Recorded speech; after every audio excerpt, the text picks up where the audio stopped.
ఫైనల్‌గా మనమైతే చిత్తూరు అయితే రీచ్ అయిపోయాం. సో, అందరికీ వెల్కమ్ టు చిత్తూరు గాయ్స్. ఇప్పుడైతే మనమైతే చిత్తూరు మార్కెట్కి అయితే వెళ్దాం. సో మార్కెట్ అయితే ఎట్లా ఉంటుందని మనం చూద్దాం ఇప్పుడు.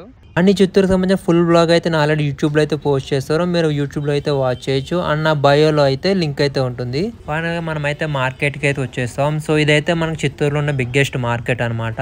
అండ్ ఇక్కడ 2 టైప్స్ ఆఫ్ మనకి మార్కెట్స్ అయితే ఉంటాయి. ఇప్పుడు మనం చూస్తుంది అయితే ఫస్ట్ టైప్ అనమాట. ఇక్కడ మనకి మోస్ట్లీ దొరికేది వెజిటేబుల్స్ కానీ, ఫ్రూట్స్ కానీ, సో ఇలాంటివన్నీ కూడా మనకి ఈ మార్కెట్లో అయితే దొరుకుతాయి. ఈ మార్కెట్ లైకే సండే మార్కెట్ అనమాట. సండే మార్కెట్స్ మనకి ఐడియా ఉన్నాయి కదా, సో ఆ టైప్ ఆఫ్ మార్కెట్స్ అనమాట. సో మనకి కావాల్సినవన్నీ కూడా ఇక్కడైతే దొరుకుతాయి. మీకు చూస్తున్నారు కదా, సో మార్కెట్ అయితే చాలా బాగుంది. ఇప్పుడైతే నేను చెప్పాను కదా 2 టైప్స్ ఆఫ్ మార్కెట్స్ ఉంటాయని. ఇప్పుడైతే మనం సెకండ్ మార్కెట్కి వెళ్దాం అనమాట. సో సెకండ్ మార్కెట్ ఏంటంటే ఫ్యాషన్ సంబంధించి అనమాట. మనకి స్ట్రీట్ షాపింగ్ చేస్తాం కదా, సో దానికి సంబంధించి అయితే అన్నీ దొరుకుతాయి. గర్ల్స్కి కానీ, బాయ్స్కి కానీ, సో అందరికీ ఏంటంటే బడ్జెట్లో మనకి డ్రెస్సెస్ కానీ, యాక్సెసరీస్ అన్నీ మార్కెట్లో అయితే దొరుకుతాయి అనమాట. సో చూస్తున్నారు కదా, ఈ మార్కెట్ మొత్తం మినీ షాప్స్తో అయితే ఉంటుంది. సో మనకి డిఫరెంట్ కలెక్షన్స్ అన్నీ కూడా అయితే ఇక్కడైతే దొరుకుతాయి.